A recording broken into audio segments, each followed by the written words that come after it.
This video series is for tech professionals already living and working in the US, Canada, the UK, or the European Union.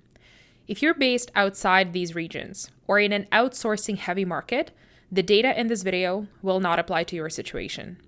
I do not cover immigration, international job hunting, or topics like how to break into tech without a college degree.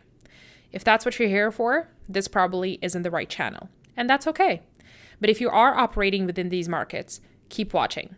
There's a lot ahead for various seniority levels and career tracks in tech. Tech cities today can be broken into three types: high salaries, insane hustle culture, and you live paycheck to paycheck; mid salaries, okay-ish balance, but taxes crush any real ambition; mid to low salaries, affordable living, but social life is non-existent. In a world where housing costs have spiraled out of control, inflation eats your raise before it hits your bank account, where geopolitical tensions reshape borders, one question looms large: where to run?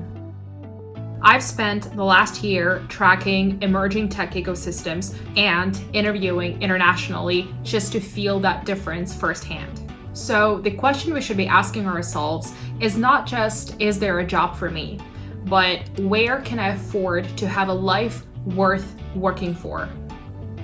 Today I'm launching a new series of videos exploring tech hubs across the world. Not only the usual places like the Silicon Valley, although let's be honest, we have to talk about it, but also the rising hotspots where tech workers might actually feel a better quality of life, more freedom, and a chance to build something without burning out. In the next few videos, we'll dive deep into the Americas and Europe. We will break down what each region gets right, and together we will map out the sweetest spot for tech workers in 2025 and beyond. Hi, this is Daria, and this is Tech But Make It Real. Don't forget to subscribe to stay tuned.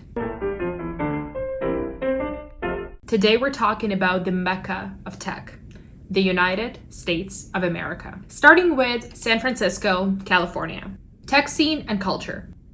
San Francisco and the famous Bay Area remain to be the global epicenter and the heart of the cutting-edge AI and startups. The tech scene and the overall vibe in the Bay Area don't compare to anything else. So say what you will, that it's oversaturated, that it's way too late to go there, that it's unbelievably overpriced, or that it's lost its soul to money and business. And all of that may be true, but there is a reason why tech talent keeps flocking there. Many have tried to replicate the Silicon Valley, and all have fallen short. It goes without saying that it's home to massive tech giants, but what makes San Francisco so magnetic isn't just the companies. It's the people. Yes, the hustle culture is real and it does burn you out. But it's also where the most ambitious, the most unreasonably driven people come to build. Stanford University plays a massive role in this cultural phenomenon. It's a breeding ground for that rare mix of courage, intelligence, and relentless perseverance. Quality of talent. The concentration of high-quality talent in the Bay Area is hard to match. And no, not every PM, not every engineer, not every founder is trying to build the new Slack, but the speed at which people are able to operate, their willingness to learn, their willingness to improve, and the level of ambition that an average employee demonstrates at the company is unlike any other tech hub on the planet. If you're motivated by people around you, if you want to spend time with folks who are smarter than you, that have access to resources that you'd never reach without help, this place will mold you to stay sharp, curious, and very fast. The vibes.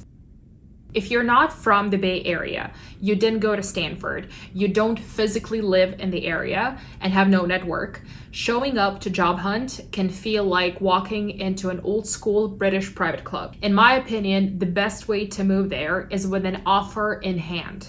Arrange for a job and then move. Going without a plan and hoping to figure it out is rarely a winning strategy. What you'll often see on LinkedIn is a pattern. People who started their careers in the Bay Area, they landed their first internship at FANG or Tier 1 company, and for the next decade, they just rotate between the top tier logos. It is not uncommon to find a 25-year-old who has already done stints at Pinterest, Google, Twitch, Meta, or Discord. Are they really that good? Sometimes, yes, but often it has to do with your geographic location. Simply being in the Bay Area, going to school there, or even just living there defines your proximity to opportunity. It's the people you grab coffee with.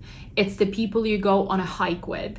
It's the people you get beers with. So when I say the cream of the crop, I mean the right logos, the right resume, and most importantly, the right network. And if you don't have that, breaking in is very, very tough. Cost of living and salaries. It's a well-known fact, so I'm not going to go too deep into that.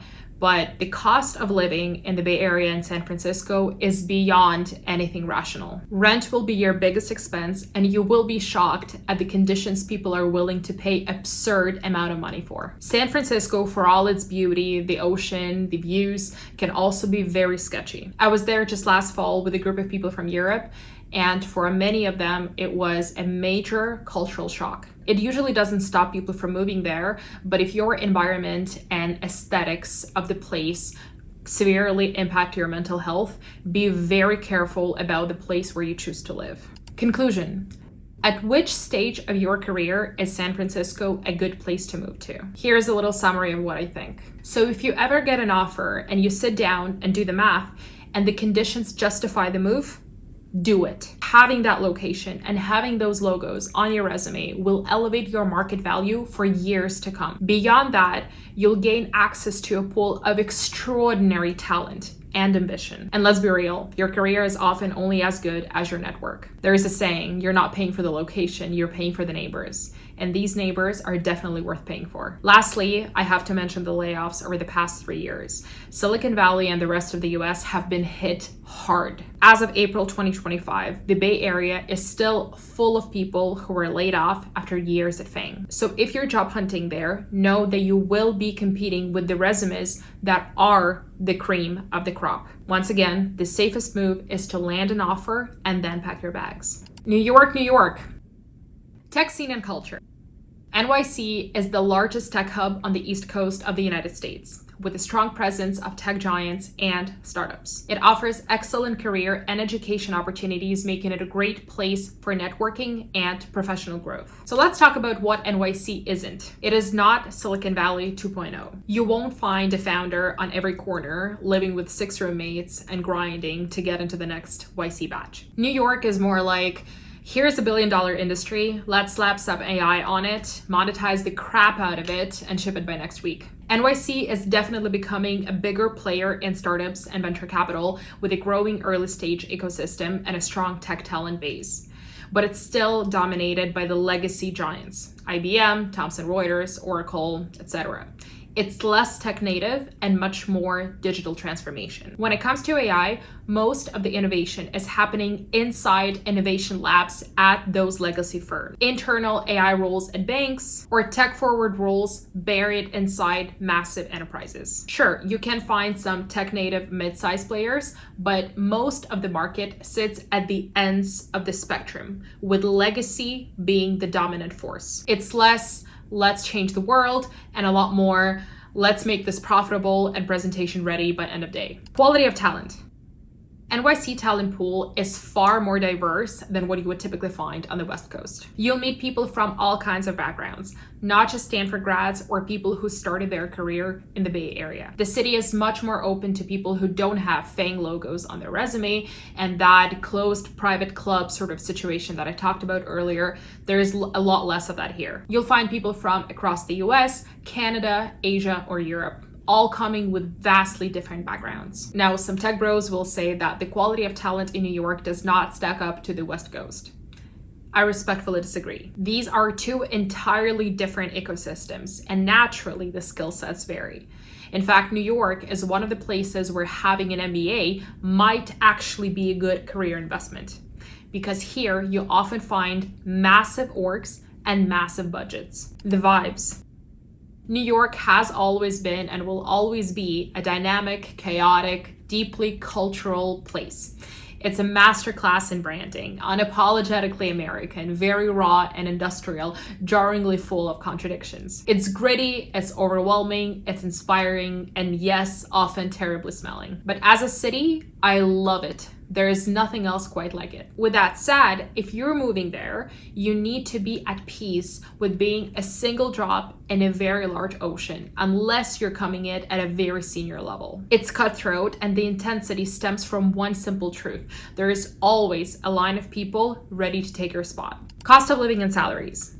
As a data scientist, a software engineer, or a product manager, you're looking at making between 160 to 180, probably 200 if you're in big tech. So good salaries, but far from the Bay Area. On top of that, New York hits you with a combo move. Federal tax, state tax, and city tax. And then rent shows up like, hey, I'm $3,500 a month. And by the way, you're not getting an AC, a dishwasher, and you probably start looking for the nearest laundromat. You're basically paying to live in the city. You're not broke, but you're also not balling. Conclusion. When is New York a good idea? If your goal is to make serious money while staying employed, it's going to be very financially difficult until you hit the upper levels. So if your plan is to climb all the way to the top of the corporate ladder, yes, it's worth it. But you need to grow an extremely thick skin. If you have been offered a very senior role and the compensation makes sense, do it. No brainer. If you want connections, you crave the speed, and you want to be around that unfiltered American energy, and you want to be surrounded by people who live and breathe work, 100% you will get that here. When is it not worth it? If you're looking to work on cutting edge AI, quantum, autonomous driving, deep tech, you're probably better off looking at the West Coast or some parts of Texas. NYC simply doesn't have the same density of AI roles in those domains. If you're not ultra senior and you're hoping to have a comfortable job and save more than 30% of your income, hell no, not happening. We didn't want to make this video too long, so we decided to split it in 2 parts. This is the end of part 1. In part 2, we will talk about the tech hubs that are less popular than NYC and San Francisco, but where life is much more affordable and the values are simply different. So stay tuned, and we'll see you shortly. Bye.